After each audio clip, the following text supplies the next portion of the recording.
I think the homeless problem should not be called the homeless problem because the problem is not the home. The problem is something else. It's the same thing I see in other people, like some of my friends. I try to make them go to the gym.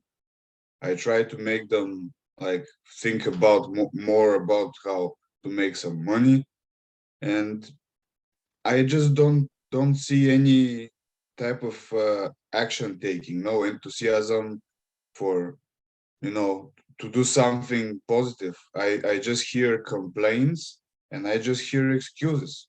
So it's the homeless problem doesn't start from someone being homeless. It starts somewhere else. And this is the root of the problem.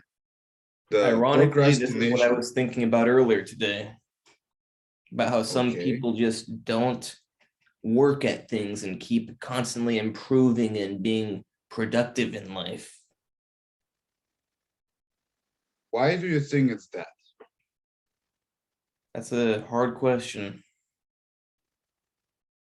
I personally think that having a good and deep enough mission will give you the drive to do everything. But no one told them that. No one told them you gotta have a grand master plan of your life, and no one taught them how they can see what is their mission in life and being deep in it. By being deep, I mean you need to have a very um, you need to ask yourself the questions, enough questions, so you go deep enough why you need to do what you want to do. And this is in the subconscious. It will push you forward without you even realizing. Something related to that is I think a lot of people also don't understand the concept of working towards something. Like, for example, no one expects to go to school for a week and get a degree and get a job. People will gladly go to school for years. I mean, not everybody, but people who do go to school for years. Some people even go for like a decade. Yet with other things in life, people can't wrap their heads around that you actually have to put time in and just slowly but surely work towards something, whether it's you want to get in good shape, you want to get a good job, you want to have a nice life. Like, you have to just slowly work towards it day after day, week after week, year after year. And you just have to accept that, yeah, it's like a 5-year plan, it's a 10-year plan, it's a whatever year plan. People I just think can't look at the long term. okay, well, I have my aspirations and I have my heroes when I was younger. And someone like my father and my mother were good enough to show me movies that I actually liked. And I think watching movies with family actually helps the kid to accept those archetypes in the movies of the hero, let's say, because I really like the archetype of the hero because when I was younger, I was, bullied constantly, and I always looked up to the guy who could take, punishment, or the guy who can go there and just mess with the bullies, because obviously that is my point in life. I need to teach people how to take care of themselves and not allow the country or anyone else to tell them what to do. Yeah, I really liked those movies as well. And I really I liked when they had a morally strong character who would endure hardships to accomplish something or to do what's right. Just strong physically and mentally.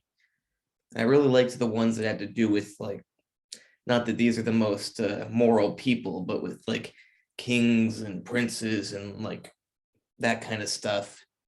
How they would work to keep their kingdom strong, and I don't know, it just It's not necessarily the most related, but I think of that as well. Just strong family, strong morals, strong physically.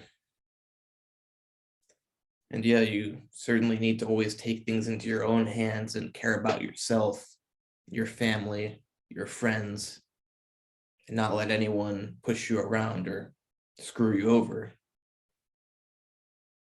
People think that money is the most valuable thing, and that's not true because money can't buy everything, and the things that the money can't buy are more valuable. And that's what people don't realize.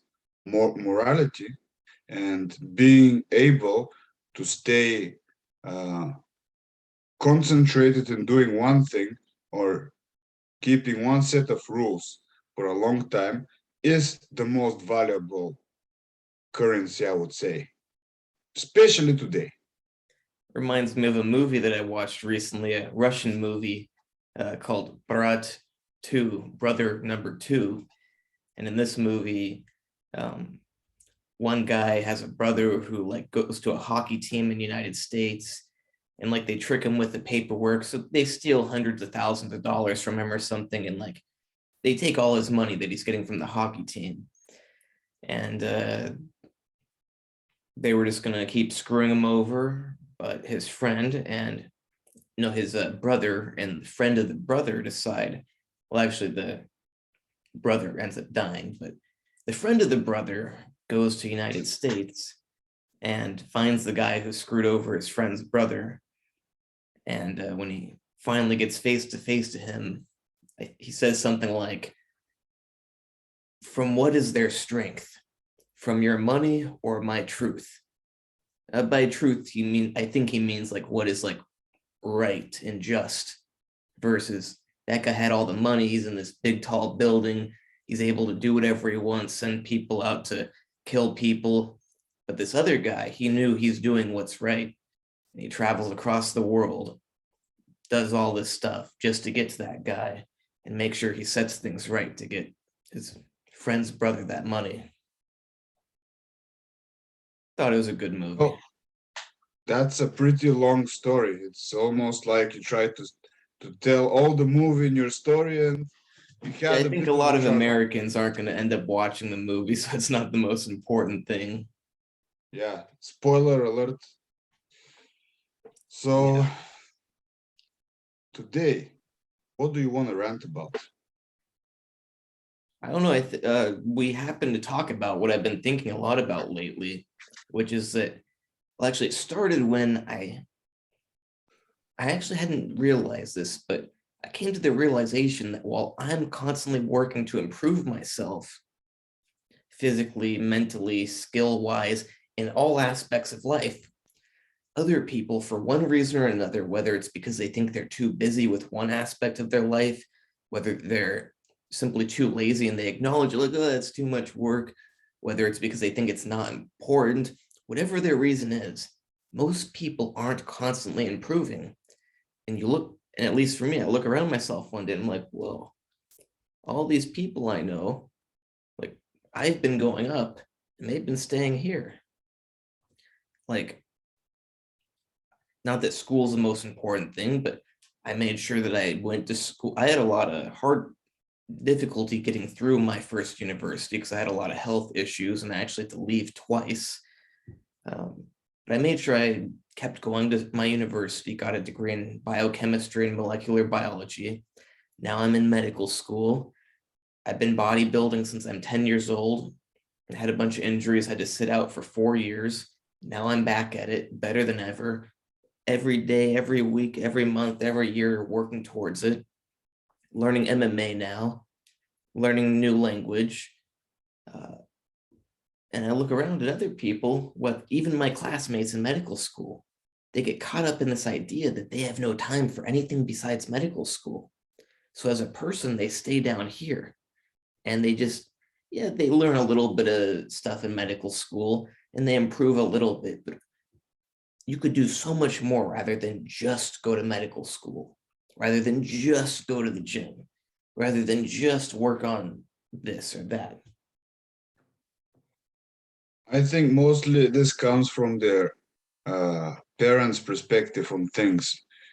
You first get your boundaries set from your parents. What is acceptable? So if people want to chill and they are not high achievers, their kids are going to go the same path. It's very simple. Yeah, I think it's enlarged from your parents, but I do think there's a very individual aspect of it. If people are watching, they might notice I switched my ring to my other hand. Just I keep messing around with it. But it partly relates to what you were saying about movies, and it's very important to watch the right stuff when we'll have your children watch the right stuff when they're young, read the right stuff. Uh, you have to somehow instill a sense of determination and constant improvement. I know that the most depressed I've ever been in my life was when I had a bunch of health issues plus injuries. And I thought, I already hit my peak physically. I'm never going to be in better shape than I was. And I'm only going downhill from now. So all I can do is slow the downhill drop. And I thought my brain was also not working well. And like I'm never going to improve in other ways as well. I don't know how people can put up with not constantly improving, and perhaps they're not really putting up with it, because I do know some people who they haven't quite caught on to it perhaps, but I do see with some people that they're incredibly depressed and they just happen to be stagnant in life, but they don't seem to put two and two together and realize, maybe if I actually was improving myself, I wouldn't be so depressed. But of course, they feed into each other. The more stagnant you are, the more depressed you get. The more depressed you get, the more stagnant you are. So somehow from a young age, you need to have just that spirit of improvement and achieving instilled into you. I I don't know. think that being driven is it's kind of a curse and it's a blessing in the same time, because in order to have drive that is not stopped by easy stuff, you need to have a reason deeper than pain itself, or from doing anything, because laziness is just avoiding pain, avoiding struggle. So if you have an emotional trauma that is deeper than pain itself, that's how you get drive. I think that's one way, but I don't think you need to have an emotional trauma, although it can certainly push you towards something. And what you said kind of relates to the reason why drug abuse is very harmful, because using drugs allows you to ignore issues instead of having to work to overcome them. I know it's not the most directly related to what you just said, but it made me think of it. Because when someone uses drugs, they're satisfied. You feel good. You stop caring about those things that make you feel not good. You don't need to care about them because you've got the drugs to make you feel good. But when you don't have the drugs, now all of a sudden you've actually got to change your life to make yourself happy and enjoying it. And you've got to keep doing it, because you fix one thing and improve one thing, it's not going to keep you happy and satisfied forever. You have to constantly work and change one thing after another to keep improving your life and get it as good and as perfect as possible. So you have played chess, right? I have played chess like once.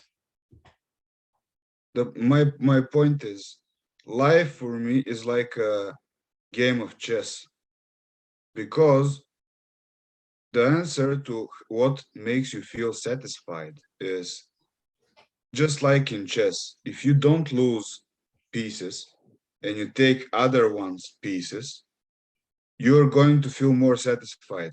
You protecting your pieces is representing a habit that is very a habit that is very good for you, because the gym, the, let's say, meditation and drugs are here to medicate one thing, and that is your empty space that makes you feel stagnant, the empty space in your life.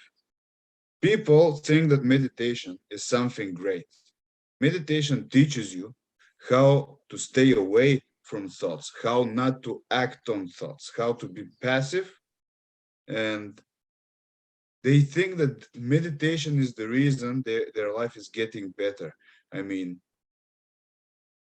It's it's a very getting more toxic enjoyable. mindset when you decide that I must be happy no matter what goes on in life.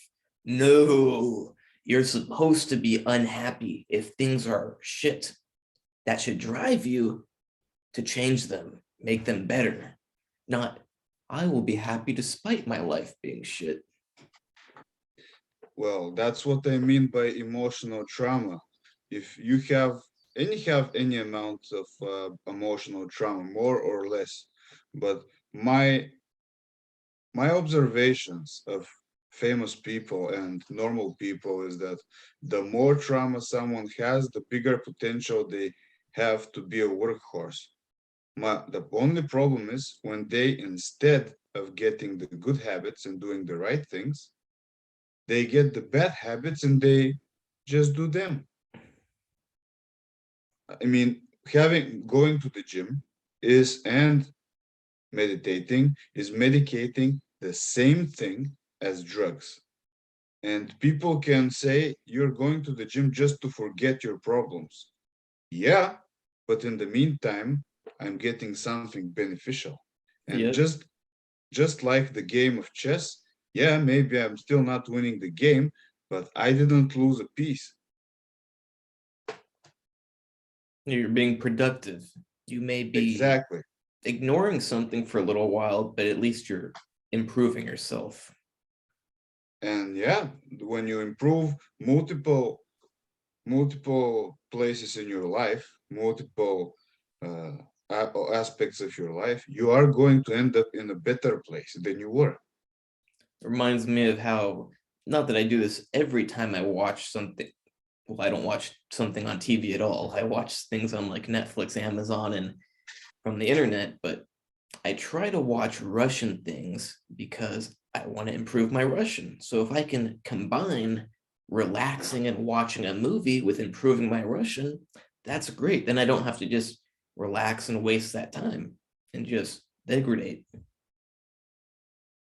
Some movies can teach you something, I agree uh, completely. I was thinking about that. because people, I don't like seeing several things.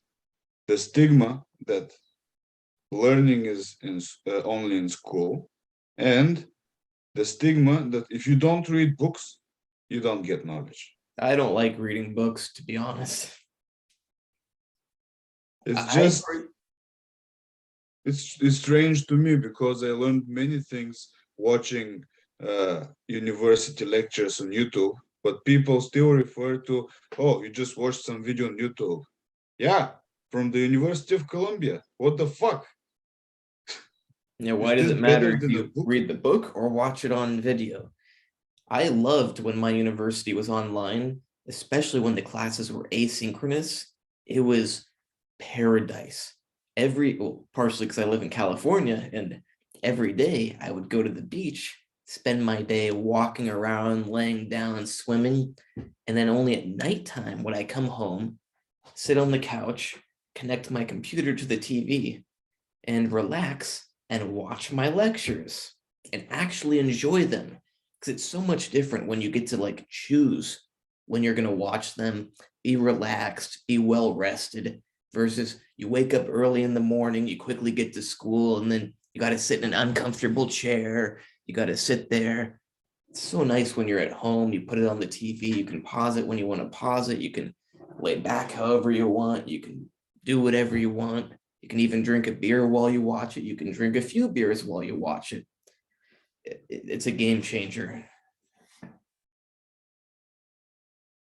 Yeah, because you can't basically drink beer in school during lectures. Well, So I did. When I was worn out and tired, I would go buy a beer and drink it in my lectures. Well, how did you hide it? I didn't. Okay, your choice. I I mean, don't know, like, worst case scenario, the professor's going to be like, excuse me, you can't drink beer in here. They're not going to fail me. They're not going to call the police on me. I would bring food and beer. I remember one time I got like some good salami and some cheese. I had my salami and cheese with my beer and watching my biology so lecture. is that the secret to studying fast and effective? You got to know what works for you. And personally, if I am like wiped out and like my body's tired, and viewers got to keep in mind that I'm not just going to, oh, I'm wiped out because no, I was also working out for 3.5 hours most days at the gym between my classes because I had a 4 hour gap. So I would walk to the gym quickly, work out for 3.5 hours, and walk back and repeat. I would get home at the end of the day and I'd be like, I would lay down actually on the couch and I'd be thinking, how does anyone actually get home from school and study? Well, it's because they didn't work out for 3.5 hours during the day. So yeah, when I was wiped out, being able to relax my body, have my muscles not hurt as much. Like when you're tense and you don't feel good, you can't focus as well. But if I can relax myself a little bit, I can focus much better. Yeah. So what were we going to rant about specifically? Well, we didn't really discuss a plan, but it seems like we're on the topic of like self-improvement, constantly working towards things, not being lazy, not being overwhelmed by life. That's another thing is so many people get overwhelmed. They get stressed. They waste time being stressed rather than just taking action, get it done, move on to the next thing. Like I've seen it in so many aspects of life, but since I've been in school so long, I can typically make good examples with other students because those are the people I'm around. Other students, for example, always complaining in every class we have. Oh, we couldn't study. We had this other class. Oh, you got to have pity for us. Oh, we're so stressed out. Like, oh, like they come up with every reason imaginable why it's poor them. They didn't have time. I'm listening. I just got a notification. I exited out. They didn't have time. They complain how they have no time to do anything else. Sometimes I'll say to them, like, well, why don't you find something enjoyable to do in your free time? It will really help you overall. And they're like, what do you mean? We don't have any free time. I've got classmates that tell me, oh, I can't even go to the gym. Like, I can't. And they say that I can't take, why don't you go walk home? Well, no, I got to take the metro. It takes less time. You don't have time to spend 20 minutes walking home? Of course you do. Well, you don't have time to go to the gym for an hour? Of course you do. It's a decision and they think they're saving time, but what they're probably really doing is being stressed out, thinking about, oh, I've got no time, I've got no time, and then studying and stuff. But really, if they like got their blood flowing, got some exercise, perhaps prioritize their sleep a bit more, their brain would function much better and they would save more time than they could imagine. I agree that everyone has to have a control over their future, but you gotta agree that the school system isn't made exactly to be productive. No, it's not. That's why you really have to be sharp and on top of things in order to keep your life in check while you go to school. Doesn't it look almost like it's made to be not productive? It's amazing because like every day, whether it's medical school, normal school, it's such a waste most of the day. And it's like designed so that all you have time for is school. Now, I'm lucky. I managed to also go to the gym, also learn MMA, also go walk around and explore. But for most people, they can only manage to go to school. What's funny is because of COVID, All around the world, classes got canceled, classes were online. And here they talked about how when they restarted some of the classes, that it caused a problem because students were like going to driving school, doing things, and like now they have to go back to class. And it shows you how it really messes up your life when all you have time for is school. Like you don't even have time to learn how to drive a car. You don't have time to develop some skill. I mean, of course, your main skill is supposed to be being a good doctor, but it's not good or healthy to have such a narrow life.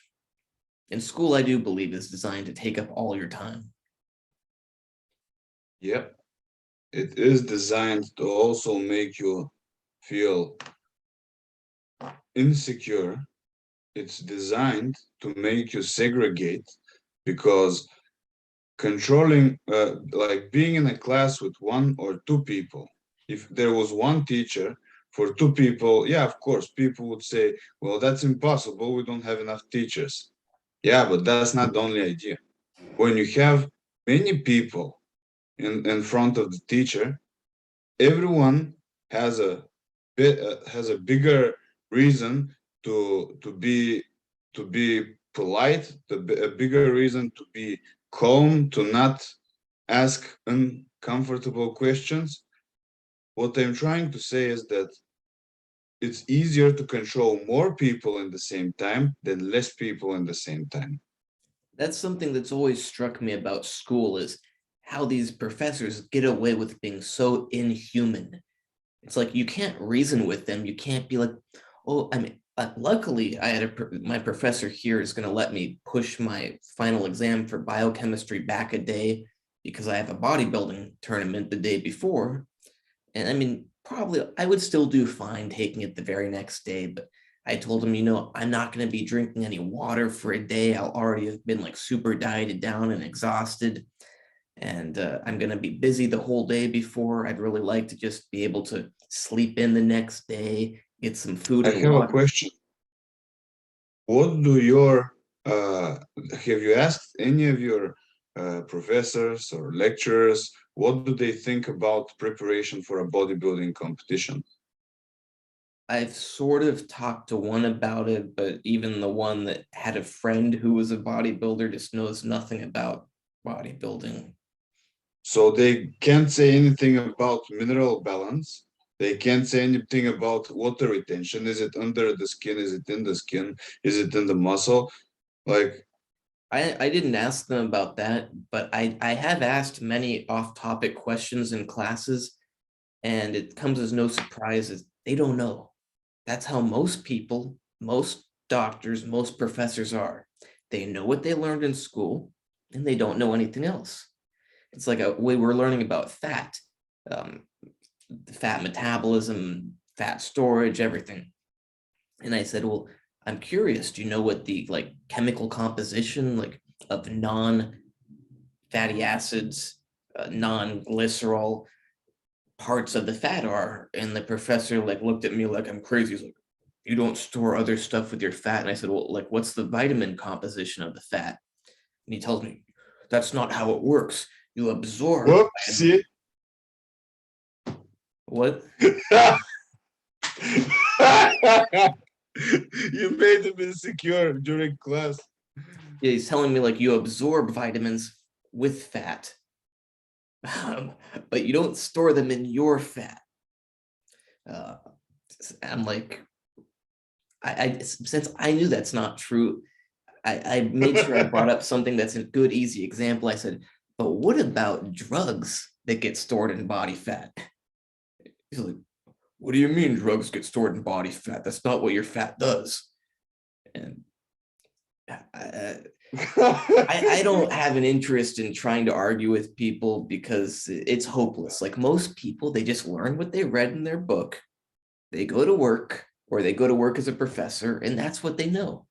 They don't, they're not like me. I don't know how you are, but me, I've been reading medical stuff every day since I was like 14 years old. I'd wake up in the morning and read medical studies, scientific studies, people talking about health issues. And I'd get home from school and I'd read it some more. I've read just all sorts of medical stuff for over 10 years now. Other people, they go to school, they read what's in their book, they pass their test. Maybe they look on the first page of Google for something once in a while, but it's rare that you'll even find a medical university professor who reads many medical studies. Now, there are some, of course. I do have one professor that actually reads medical studies and expands his knowledge. But yeah, of course, it's well known that you do store vitamins and drugs and other fat soluble chemicals in your body fat. That's why THC, for example, if you're very fat, it can be detected for a long period of time. Does this? Oh yeah, I actually heard about that, and that means that the moment you're breaking fat, you're You getting release it into high. your body. I mean, You're your blood. getting high. You're Yeah. getting high. Oh I yeah. used to consult people on how to pass drug tests. And the way for marijuana, I mean, ideally you have pretty low body fat and you didn't smoke too much. Uh, Luckily, the people I consulted didn't smoke that much.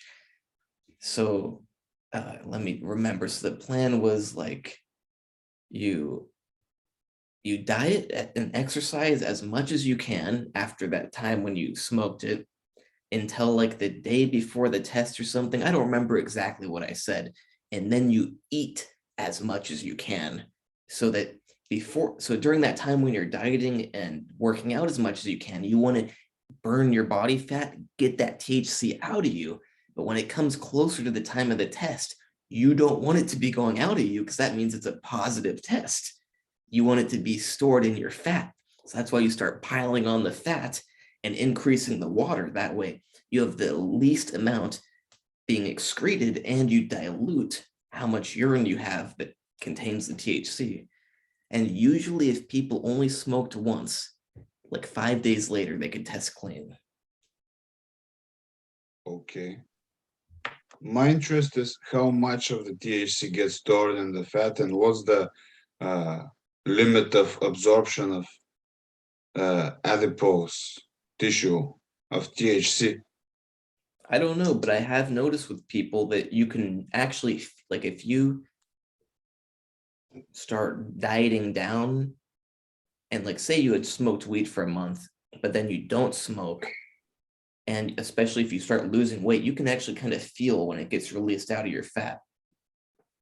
Yeah, that's what I'm concerned. I'm interested because we'll know how much fat you can cut in the same time so you get so high that you don't care about hunger.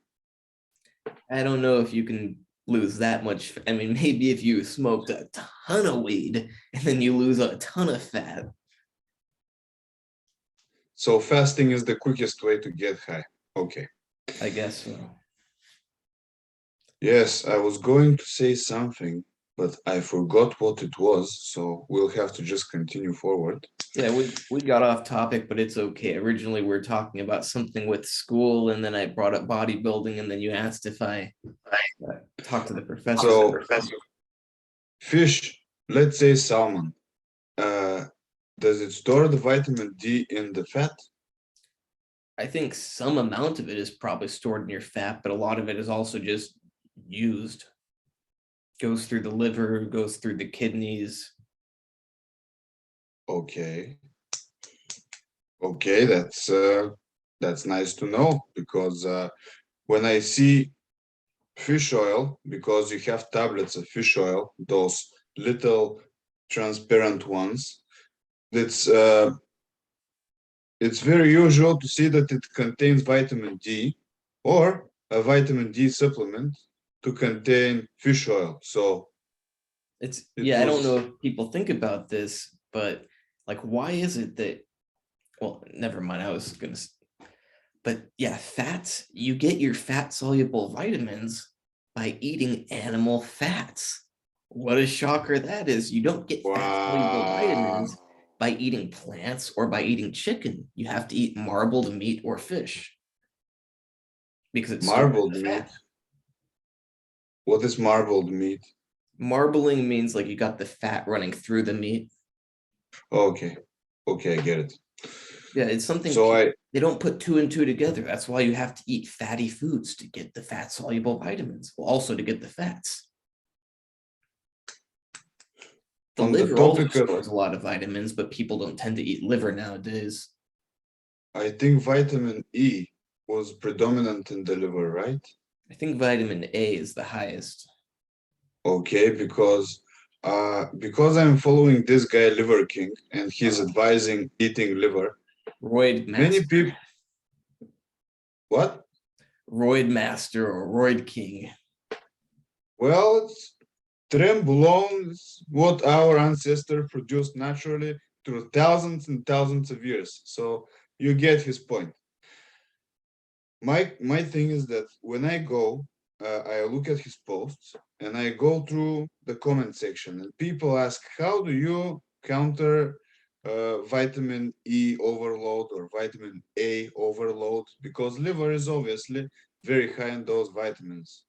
And he mentioned that vitamin D balances out those vitamins, but I'm not sure about it. That's why I'm asking you. I don't know if vitamin D counterbalances vitamin A, but I do know that we can have a lot more vitamins than is recommended by the FDA or whoever it is. And that, yeah, we can handle pretty high levels, but of course, there is actually a certain point where they become toxic and can cause all sorts of issues or kill you. But I actually made the mistake recently because I'm not perfect. I had vitamin D and they were 1000 IU little clear, like fish oil Yep. looking things. So I would take like 10 of them a day. And no, sorry, they were 2000 IU. So I was taking like 6 or 7 a day. Um, I didn't realize it, but I bought some in the same look. I purposely bought 5000 IU pills to bring with me here to Belarus because I want to fit as many as I can in my bag in the smallest amount of space. But I started with my 2000 IU per pill bottle. And when I took out a new bottle, of course, like I never even really looked at it and like, oh, this one's 5000, not 2000. So I'm eating like seven, at least like 7 of them every day. So that's like 35,000 IUs of vitamin D per day. And I did that for 4 months. No ill effects. I got my blood tested before I even realized this. Calcium levels were normal. All my levels were normal. I had sky high DHT, dihydrotestosterone. That's probably not because of the vitamin D. I am not exactly sure. Maybe it's not because of it, but if you don't have any calcium, like if your calcium is not high, that means that the body is not absorbing the vitamin D. Well, it could be that my blood calcium is not high, but my tissue and bone calcium is very high. Blood tests only tell you so much. Okay, but also your the tissue calcium, it's very easy to spot.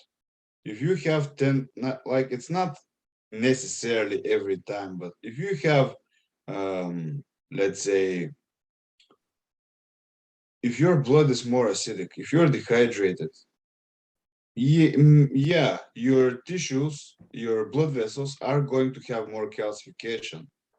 But if you're not, there is no point for the body to actually put calcium on your tissues. Yeah, it's after there's damage that it goes into the blood vessels. Yeah, so I don't think it's the amount of calcium people have running through them. I think it's their the the amount of water and the electrolyte balance of their bodies that is most important. Yeah, I agree. You certainly need a good balance of minerals, ions, electrolytes, whatever you want to call them. Yeah. I actually often drink these electrolyte tablets with my water, but lately I haven't been doing that just because they are expensive. Plus, I eat like a really good mineral rich diet. I even get the more rare minerals like selenium from Brazil nuts. And I'm eating liver every few days, eating lots of fish, red meat. People like to do this like chicken eating, but chicken doesn't have many vitamins or minerals. So I like Well, to put chicken but last. chicken has omega-6, which is predominantly what we don't need. So you understand also my confusion when people are constantly eating chicken, which is the lowest quality of meat, in my opinion. Yeah, it's a good protein source, but that's it. But you could just have protein powder. I mean, of course, it is slower digesting, so that's good. Because that's something else. People don't realize that protein powder, especially whey protein powder, especially hydrolyzed whey protein powder, it gets in you so quick that if your body doesn't immediately use it, you do excrete it. People got this weird notion that, like, oh, you can only have like 20 or 30 grams max protein per meal or else it goes out of you. Not true. Now, if you have hydrolyzed whey protein and you didn't just work out, because if you just worked out, your body's going to have a higher need for more amino acids. But if the average person drinks 100 grams of hydrolyzed whey protein, a lot of that's just going to go right through them. I mean, it's going to be absorbed and then go out of them.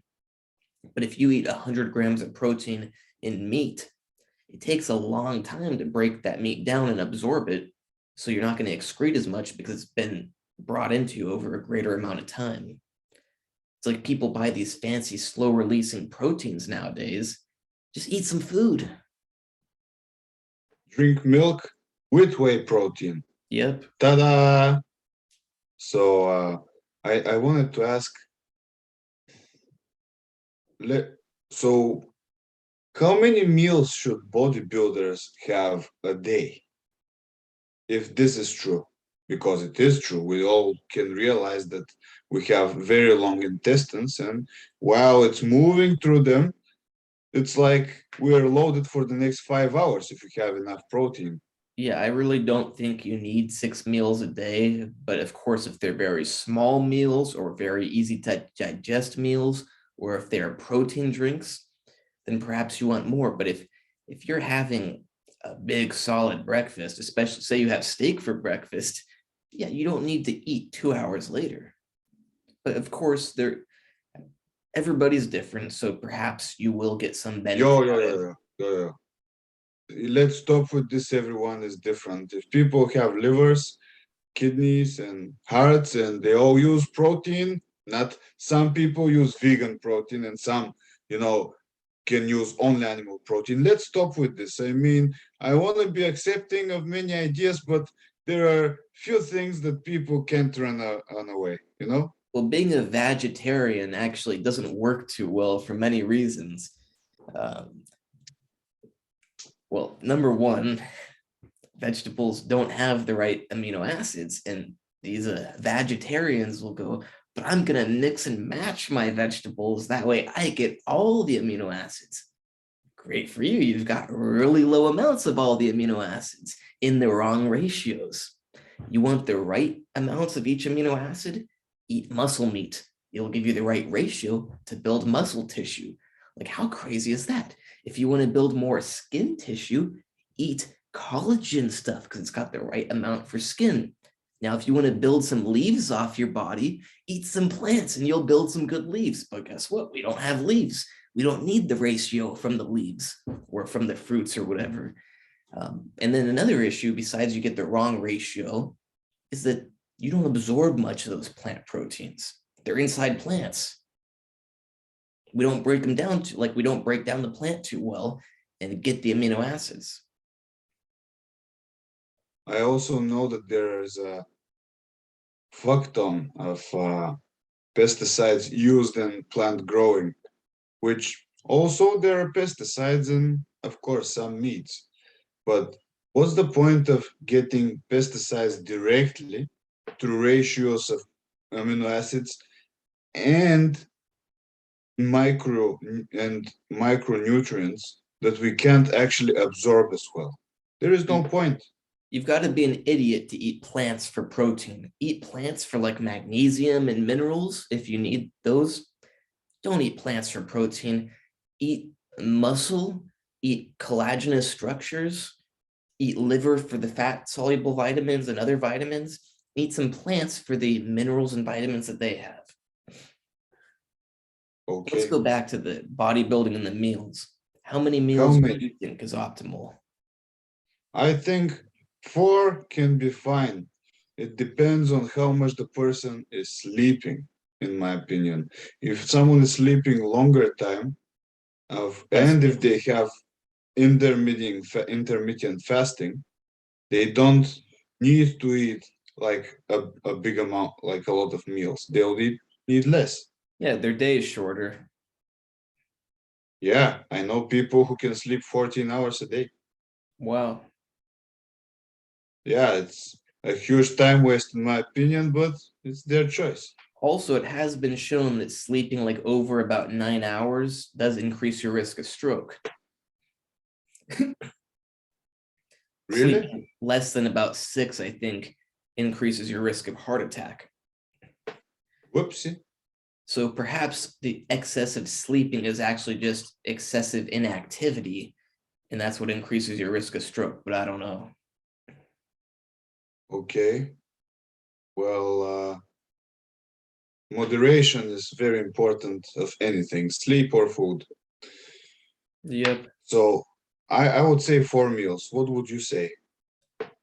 I'd say if they're big meals, 3 is fine. If they're really small meals, maybe you need 6.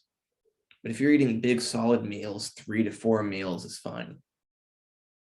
So who would waste their time to eat more times and why? I don't know, maybe you like it, like you want to be eating more often, like you like putting food in your mouth more often. There is a problem here. We need to just straighten it out right now. People don't know what they want to do. Before, when I was, how can I say, I was fatter than now, like much fatter. I even went to 112 kilos of, I was training, I was lifting heavy weights, but still a fat fuck is a fat fuck.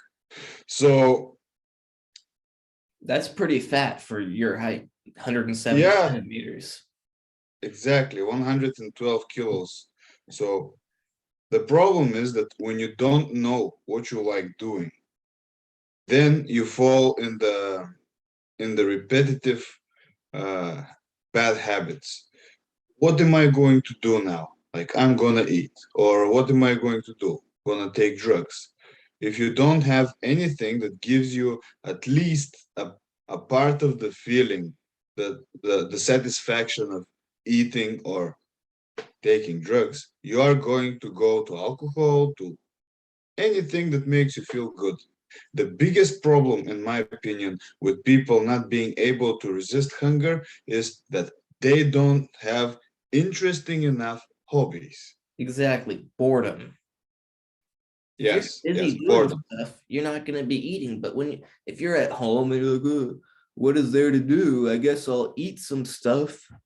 Oh, this is entertaining."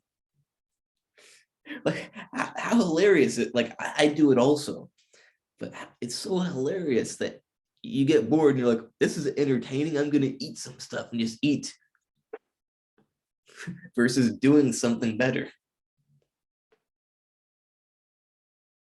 I feel like when I'm eating junk food and when I get this huge insulin release after, when you're feeling like sleepy and you don't want to do anything, I personally feel like I've raped myself. Like I've taken my abilities away from me because I didn't do something I had to do. And instead of this, I went with the bad habits. I actually feel worse after eating junk food in my mind because I'm not as productive as I can. And the reward system is coming from how productive you can be this day. And then another aspect to it is I know I like this cereal. It's called padushechki here.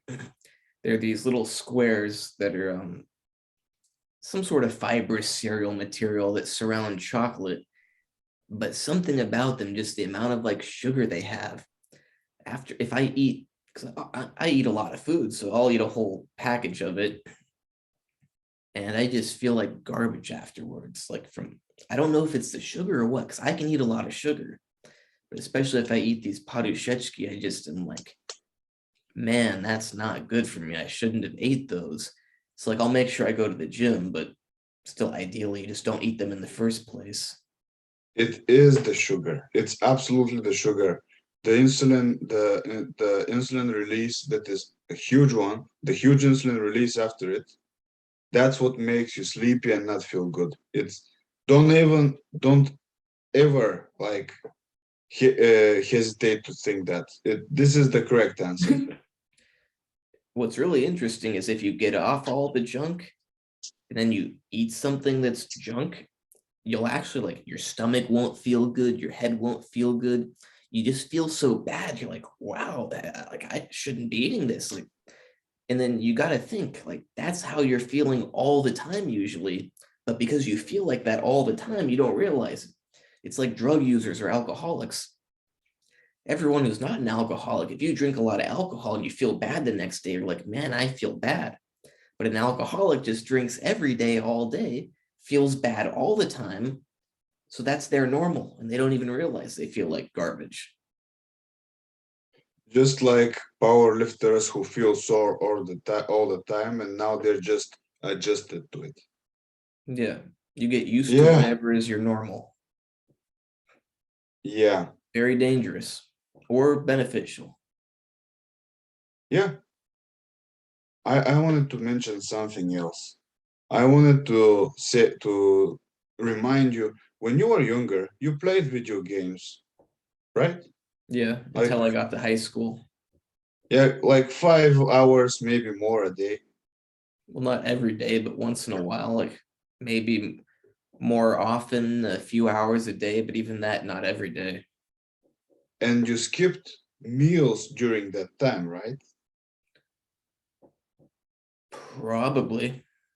Yeah, and that's my point. Why is there something so interesting that people can skip meals and they don't even want to give the time for it? What's the reason? I think Tell it's me, what's because we're usually not actually hungry, we're bored. Once you get off the food addiction, you realize that you're just addicted to eating. You're not hungry, you're addicted to eating. that's one of the reasons, yeah. But my conclusion is if you have something more that gives you more dopamine Yeah, that than too. food, right? It's like Right? I know someone that said to somebody else. So one person was a drug user, and one person had some eating problems. And the person with the eating problems was telling the drug user, you're using those drugs, you're this and that. And the drug person says, at least I'm not fat. You're addicted to Yeah, food. I'm addicted to drugs. The difference is I look good and you're fat. yeah. So what is the correct answer here To be between honest, drugs and obesity?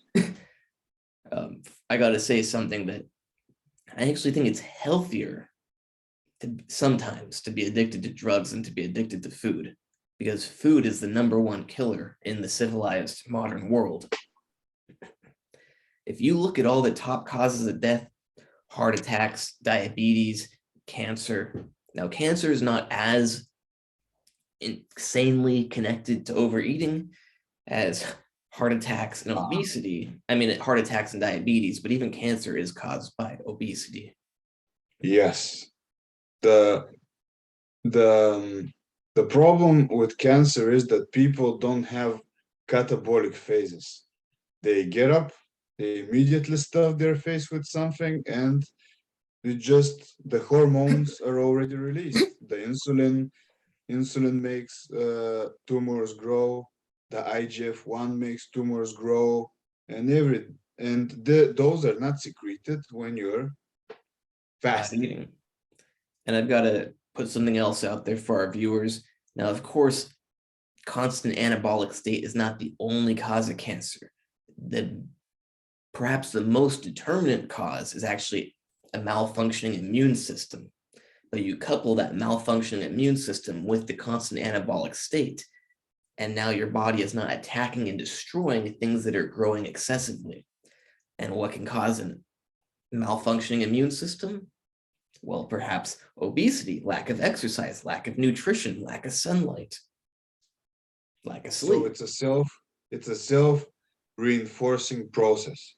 Yes, now, of course, there are people born with genetic defects where their immune system is literally missing certain components of it, or at some point in their life, they get genetic mutations. But other people, it's through lifestyle factors. I think most of the people are the lifestyle factors. For all others, Exactly. for all others, I have really big faith in the medical community. I mean, even after the last 2 years, I still have faith in the medical community because of not people like in the hospitals, but because of people like you.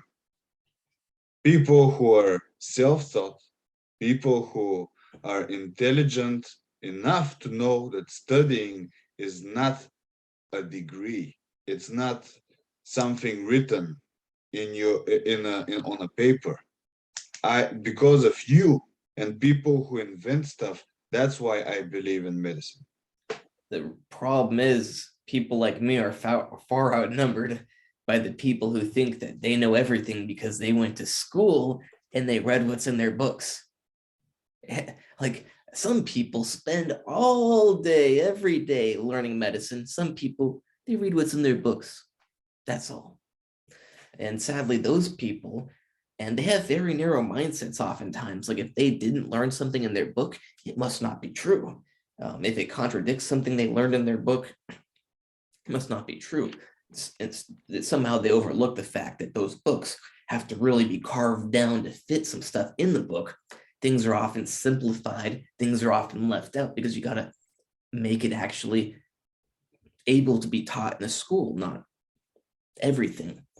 But sadly, those people far outnumber the more knowledgeable, more creative, more intelligent people like myself. And they go on, they also have different ambitions in life. Like me, my ambition is not to be a supervisor or a management person. My ambition is scientific research. Whereas other people who are less knowledgeable, less creative, go on to be like managers, and then they implement policies and they think they know stuff, and then they want to restrict what you're able to do. They go, no, that's dangerous. Oh no, that's not for that. This is only for this. And like, that's the really crazy thing is like medications. People have this notion that, oh, that's a anti-parasite medication. It doesn't help against viruses. So just because a drug, a chemical, has anti-parasitic action, does that mean that it can't have antiviral action? No. Just because a car can shield you from rain, does that mean a car can't also transport you? They have nothing to do with each other. A chemical is a chemical, and biological things happen to bind with it. Just because it binds with one thing doesn't mean it can't bind with another thing. I'm referring to ivermectin, by the way, which has been shown to have antiviral action not only against coronaviruses, but against the flu virus as well. And I'm actually So not. you are speaking about the horse dewormer, huh? Oh, let me get some for you.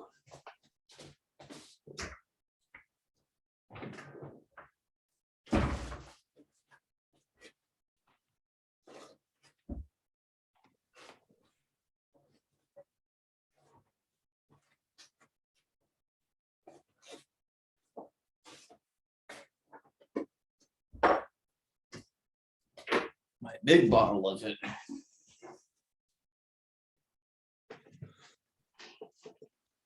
It's in Russian. Okay. Yeah, this is ivermectin.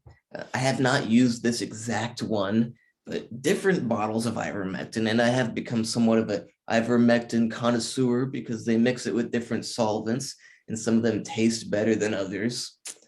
Yeah, like putting a bunch of propylene glycol and other stuff like that in your mouth isn't so pleasant. Whereas I don't remember what they mix this other one with. Maybe more like typical alcohol based with short chain alcohols. I don't remember, but one of them was like glycerol based of some sort of like some sort of polypropylene glycol something, and it just really tasted bad. Also, I've tried injecting the stuff, and I don't know why they have to make it so idiotically. They make it so that even for a human for COVID, you would need 4 milliliters. That's a lot. That means basically the best way I think is 2 injections by 2 milliliters, because in the 2 cheeks of the buttocks. Yeah, there's another issue, but luckily you can just take it orally. It's absorbed just fine. But I tried injecting some of it one time, and I put like half a milliliter in my shoulder, and that left a big lump and hurts. Like I've injected other things intramuscularly and subcutaneously, but this, or not this exact one, but a different one that was mixed with like propylene glycol or something, it burnt and swelled. Like, I feel bad for the horses. Why don't they make it better?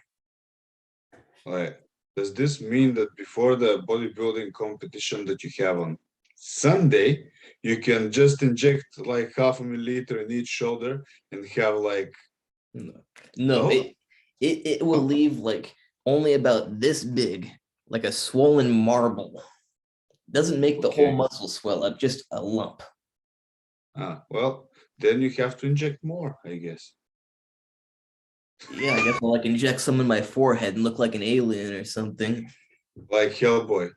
Yeah. Uh, so Yeah, it's I crazy. wanna I wanna go and explore your mindset. So I need to ask you a few questions. I just want to show to the people what is the correct, or what is your mindset behind studying. So first of all, why medicine? Why did you choose medicine? Why not being an engineer? Well, actually, I was really into computers and technological stuff when I was younger. I was very good with computers, very good with, I mean, I learned, like, I wasn't some amazing hacker or something. It's pretty unlikely that you're going to be when you're like 10 years old. But I still was able to like go into the command prompt and stuff on like the old Windows XP computers at school, and I could do stuff to other people's computers that were on the same network.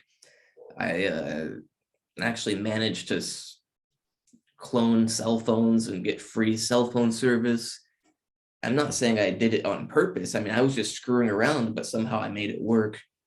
But always I've been, there's two aspects to it. Number one is I am a human. A human is what I am. Of course, I want to learn as much about the human organism as possible. It's like, how couldn't I? Like, why would I want to learn about computers, which aren't me? Okay, why do you wanna like just answer the normal questions? Just I wanna go deeper. So Why? that comes to the other part that's related to it, because I've always been fascinated by superhumans and by Why? learning.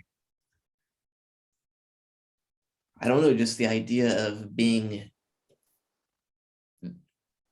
better and also living longer, just going beyond what is currently human limits has always fascinated me. Well, I guess you've seen someone succeed much more. Also, almost like he adds another dimension to his persona when he has like superhuman abilities. Let's say if someone can jump their height on a vertical jump, that must change him a bit, right? So I think that's one of the reasons. I think it's in human nature to strive to be as good as you can to improve. And I like to see it on an individual level, and I like to see it on a societal and global level. Like, I don't like to see the human race going downhill. I want to see a prospering, strong, smart, advanced human race. Okay, let's say I was a leftist or I was a Democrat, and I ask you, wait a minute, but you don't need to develop your physical abilities in order to become smart. Why are you talking this bullshit? You can't disconnect the brain from the body. You can't have a healthy brain without a healthy body. It's that simple. And we should strive to be as good as we can in all aspects. Okay, but how does big muscles make you smarter? Well, like I said, you can't have a healthy brain without a healthy body. But then another issue is if you don't have a strong body, someone who does have a strong body is going to come and make you their servant or slave. Yeah, I mean that was before, but not Yeah, now exactly with today. technology, the weak people can make the strong people the slaves. But I still believe in Oh, being as capable in every aspect as you can be. You can't leave any stone unturned. You must improve every aspect. Why wouldn't you improve every aspect? if someone asked me the same question, why why why why do you need big muscles to be intelligent? I would immediately say it is intelligent to have bigger muscles. First of all, it's an intelligent choice. It's showing that you are doing a better choice. Because, for example, my grandmother from my mother's side had when she was 76, a car hit her. It wasn't a very hard hit, but it was a hit that broke her leg. And then comes the question. If a car hits someone that has been training all their life with 40 kilometers an hour, would they, first of all, stop moving like my grandmother?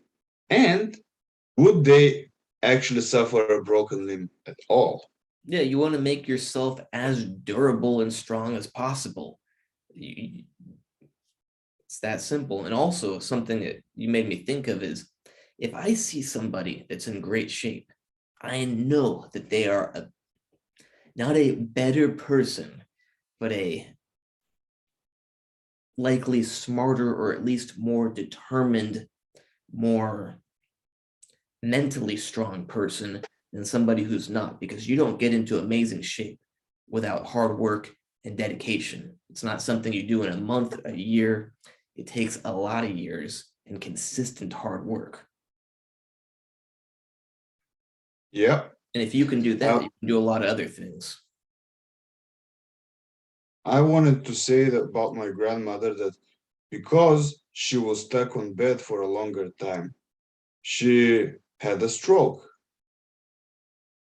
And after that, everything went downhill and she went away from this world earlier than I think she deserved. So if someone asks you why are muscles sign of intelligence, first of all, protection from trauma, from from blunt trauma, and second of all,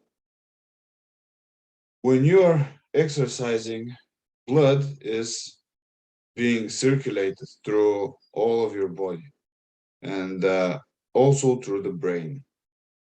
Also through the And brain, it does also increase nerve growth factors. which improves also your brain. Then some people would say, yeah, but doesn't this happen also when you're running, when you're not developing big muscles? And I would say, yes, it helps. It really helps running because every skill that someone makes is not stored in the muscle. Skill doesn't get stored in the muscle. There is no such thing as muscle memory, which is in the muscle, It's the Well, muscle memory is what not in this the muscle, it's comes in the to is brain. that the body is not composed of isolated systems. Everything is interacting as a whole. Yeah, it's true. But what I meant to say is that when someone develops a skill of running, they're actually making more connections in their brain. Yeah. When someone is learning to do a bench press with heavy weight, not with normal, just weight, with heavy weight, that is challenging to their balance. And The nervous balance, system. yes, exactly. You people are literally developing their brain while developing strength or other movements. And now this is not the most related, but another thing is if you don't develop your physical abilities and get to understand, like if you don't do it, you don't understand the physics of the world. If you are a weakling and you never move heavy objects, you never run, like to a certain degree, you don't understand how the world works, the physics behind it. Whereas you actually learn physics in a way by using your body. And also, coming back to your grandmother, a big cause of death in old age is actually just falling and hurting yourself and dying. The stronger you are, the better shape you stay in, the less likely you are to fall down, hurt yourself, and die. Yes, but then something else comes out of this problem. People who get too muscular, which is not a very usual problem because even if many people want, they cannot become too muscular. With steroids, with PADs, I don't care what they're Yeah, gonna take. most people, Some there's nothing people, they can do to become too muscular. yes. So, but what about the other people? Like I heard Cedric McMillan, which was a very, very aesthetic, even though incredibly huge bodybuilder. He just passed away yesterday on the age of 44. And I just thought to myself, if this is the message bodybuilding is leaving, I don't want to be like him. Yeah, so many bodybuilders have been in the news for dying, and I don't know if they've always been dying so much, if the news is just covering it more, or if perhaps on top of being a very unhealthy thing to do, to take so much drugs, to be so big, and to eat so much, if also there is some interaction with the thing going around, which the ivermectin is for, perhaps that's also just adding on top of all those other things and dropping them like flies.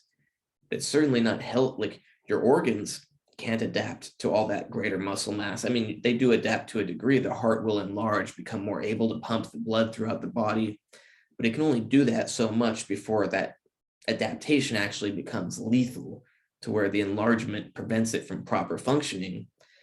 Um, Other organs in your body also can't keep up. And all those If you, drugs. it's not always that bodybuilders died that old. It's just the people who are trying to be excessively huge all the time. I think it's It's a the combination of problem the hugeness and the drugs.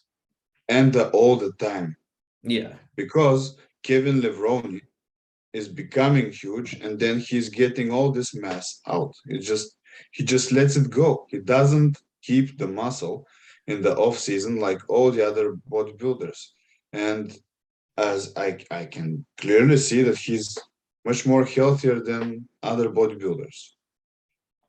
It's your body needs a break always. Like blood pressure, for example, I tell people measure it like when you're in bed before going to sleep and when you wake up when you're in bed before you get out of bed, and measure it during the day. Because if it's high during the day, that's not good.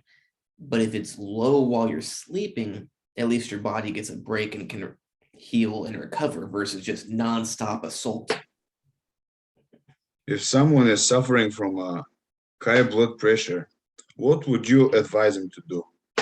Depends on what it's from. Like somebody I know who is doing a cycle of like about 300 milligrams of testosterone and 300 milligrams of DECA per week, decided that it wasn't that big of a deal not to take aromatase inhibitors, got high estrogen, got high water retention, blood pressure shot up to 160 over 100, tells me about it. It's like, dude, that's gonna kill you.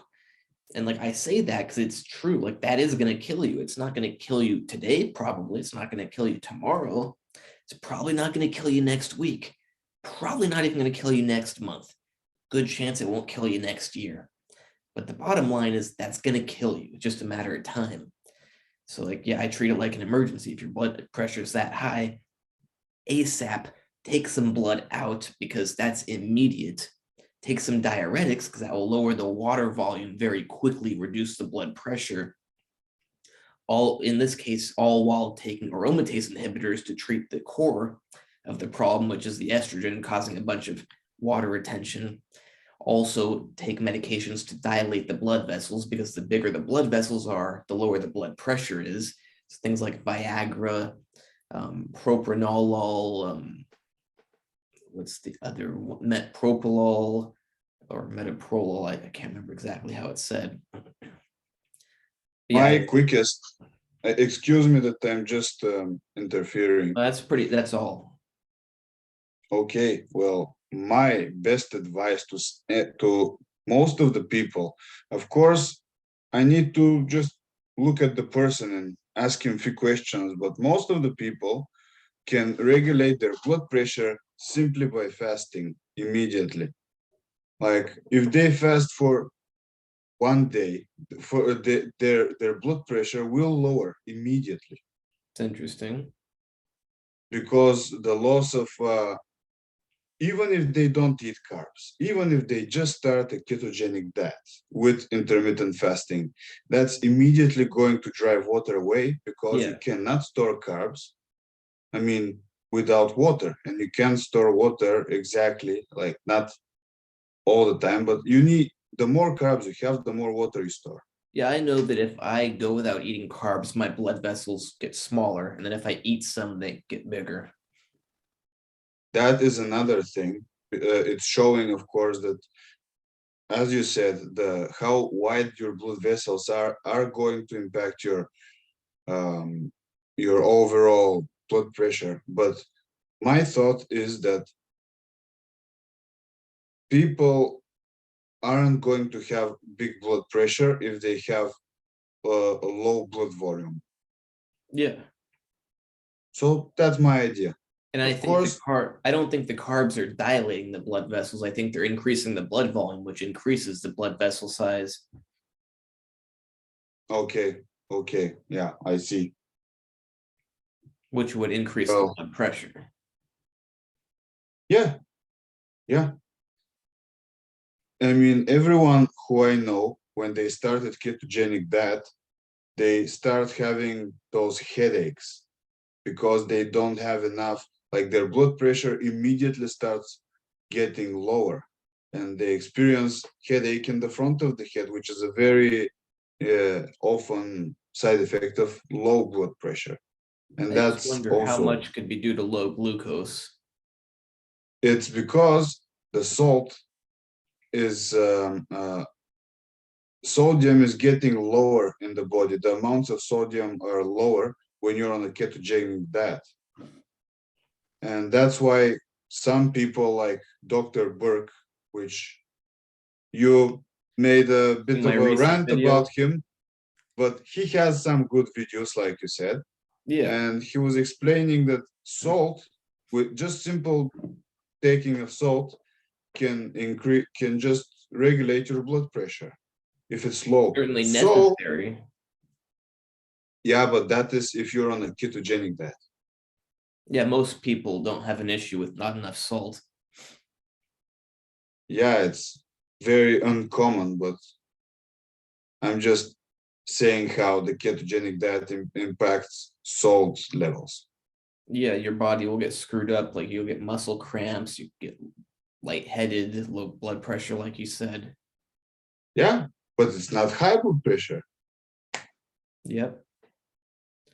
And as It's for nice blood to. pressure, like the high blood pressure, I think most healthy people aren't going to have high blood pressure unless they're taking drugs. High blood pressure is a long-term accumulation from being unhealthy. I'm not saying everybody can prevent it with health being healthy, But if a young person has high blood pressure, something's going on. Either they're on drugs or they've got a serious health issue. If a young person has high blood pressure, you should be figuring out what it is, because if you don't, they might die. There are more complex reasons than obesity. But considering that most of the people are obese, I would say that you could be not on drugs and still have high blood pressure. Oh, I mean, of course, like if you're young and obese and have high blood pressure, it's probably due to the obesity. But I was thinking if you're young, seemingly healthy, and you have high blood pressure, you need to get checked out ASAP and figure out what's causing that high blood pressure. That really applies to everything in medicine. If you have somebody that should be at, like, my computer has low battery, so I'm going to go grab a charger in a second. But if you should be young and healthy and there's something weird going on, it's a big cause for concern, because young people that should be healthy should be healthy. If something's really out of the normal, there's some big issue causing that. I'll be right back. Me too. I'm going I'm also to the gonna go to toilet. the bathroom. Yep.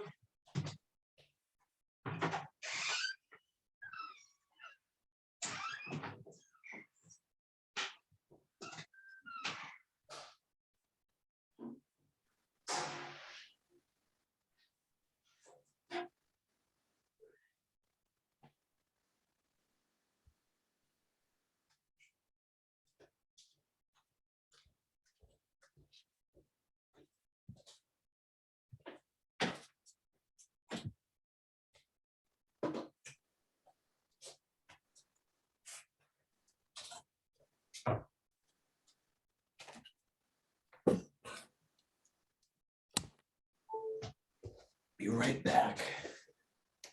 Very depleted. Barely had energy to walk around today.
Something that's a must for everybody with big legs are the untight underwear that go down to like here. All of mine are wet right now, so I'm wearing the ones that only go down to about here. But do you have Hey. long underwear? I do have long underwear, but I like typically shorter. Like, Your I legs don't just, rub too much? well, they do rub, but I know that that's because I'm fat. I mean, it's not because of the underwear. Well, I'm not fat. My legs are just big from muscle and they rub enough that it's very annoying. Actually, I rub through every pair of pants I have. Yeah, it happens even if I'm not that fat. But when I say fat, I mean like 15% body fat, Yeah, like 16. what we consider fat is not what other people consider fat. Yeah, so that's what I mean. I really wanted to ask you a question, but what were we talking about like just Blood 2 minutes pressure. ago? Yeah, blood pressure. After that was, oh yeah, wait a minute. Show me your abs. Especially in this lighting, I don't know how good they're gonna look. We all know that, Plus, by the way, I'm for very all the viewers, light is extremely important for how you look. oh So yeah. don't judge it. Like the other week, I showed him what my physique looked like. It was like, oh, whoa, you're not ready for a bodybuilding competition. And then I showed him the next day, and it's like, whoa, you look pretty good. Yeah, But I'm right. also very depleted right now, so the muscles are much smaller underneath the fat that I do have. Yeah, he just has an 8-pack. Is that an 8-pack? 1, 2, 3, 4. Yeah, it's an 8-pack. Nice. I mean, I'm not the Okay. most shredded, but it's good for being a medical student and not being an legs look much better in different lighting. Like they actually look pretty good, like lots of different muscles showing pretty deep cuts. When we consider that most of the medical students are using their bodies to carry around their heads, you're in an excellent shape. Like you look like you have a Spartan type of abs, you know? Well, that's good. Like, I'm glad. yeah, like you're from the movie 300. What's That's interesting is pretty. that maybe just from lower body fat, but when I was young, well, also I had insanely strong abs because in gymnastics we trained abs every single day. But I look back at some of my photos from when I was like 15, and it's like, wow, I had amazing. Like I wasn't super shredded, but my abs in the front part, they were just so big, and you could see such deep lines between them. Like even in bodybuilders, you don't see that much because people don't train abs that much. So even these guys that are shredded, oftentimes they don't have very good abs. Yeah, which is a bit strange for me. But yeah, as some people say that abs don't, not everyone's abs will look great even if they develop them. But I don't buy that. I buy the work hard and you get big results I'll be idea. right back. I want to get some water.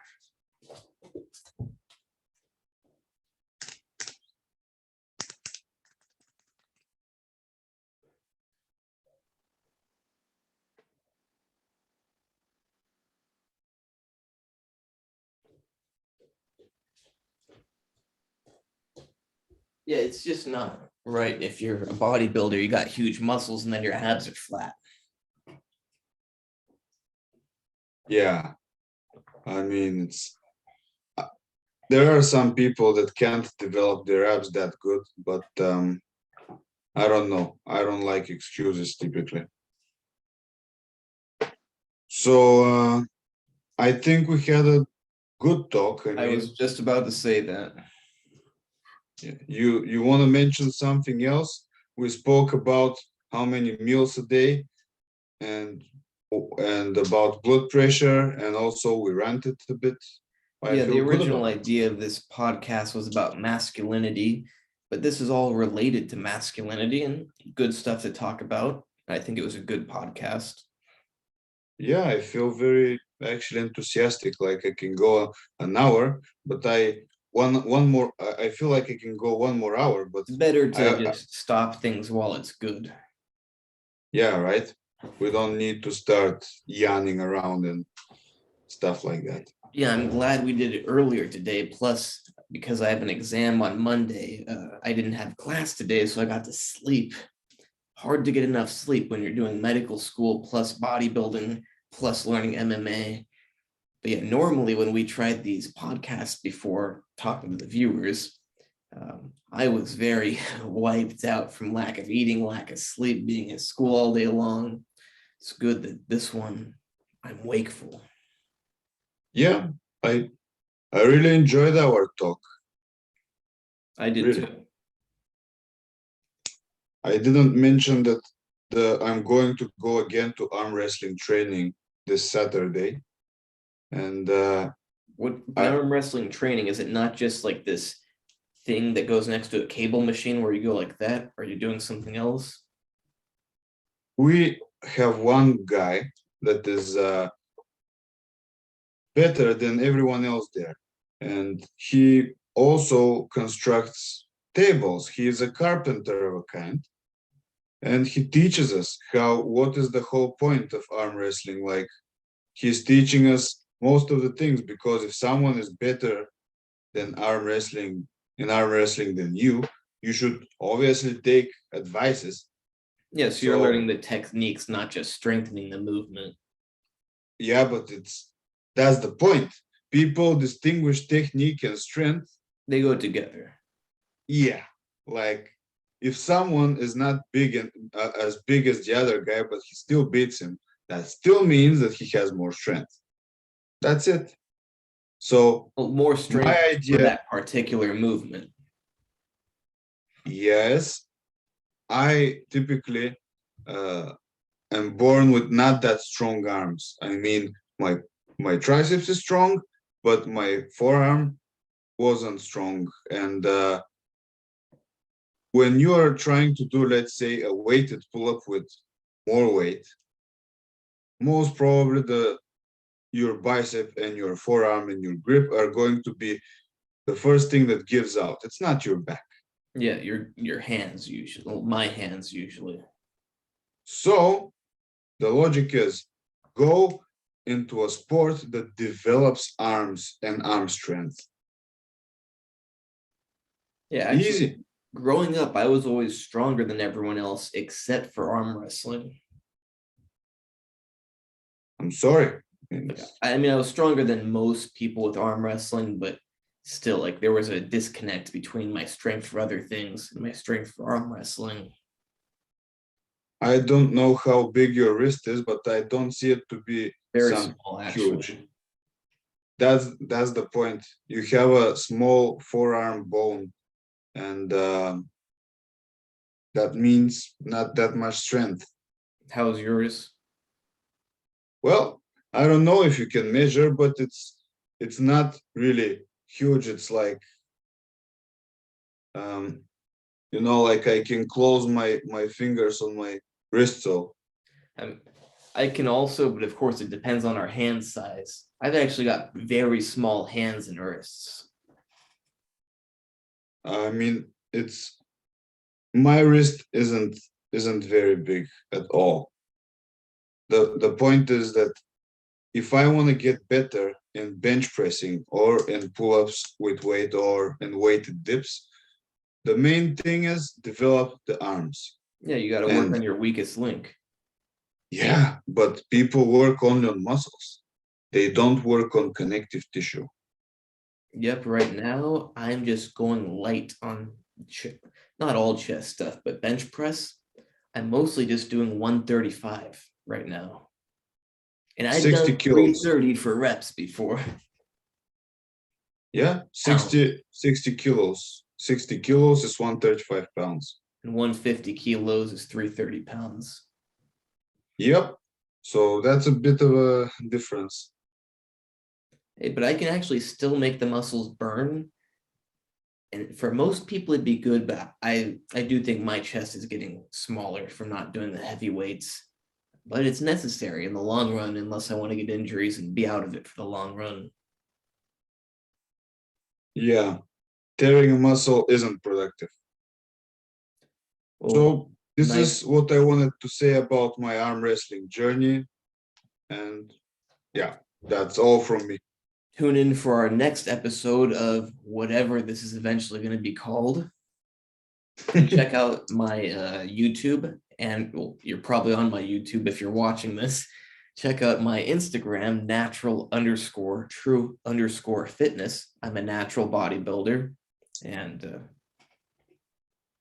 Well, if you want to find me and more get to know me a bit better, I definitely want to say that you gotta follow Gods of War. That's my Instagram channel. I'm not posting educational content there. I'm posting more motivational and more of an art form of training.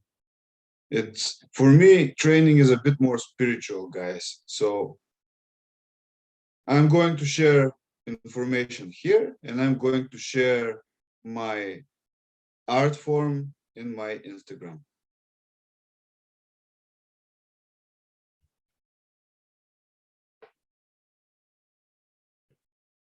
Did you stop it? I am look. Oh, I found it.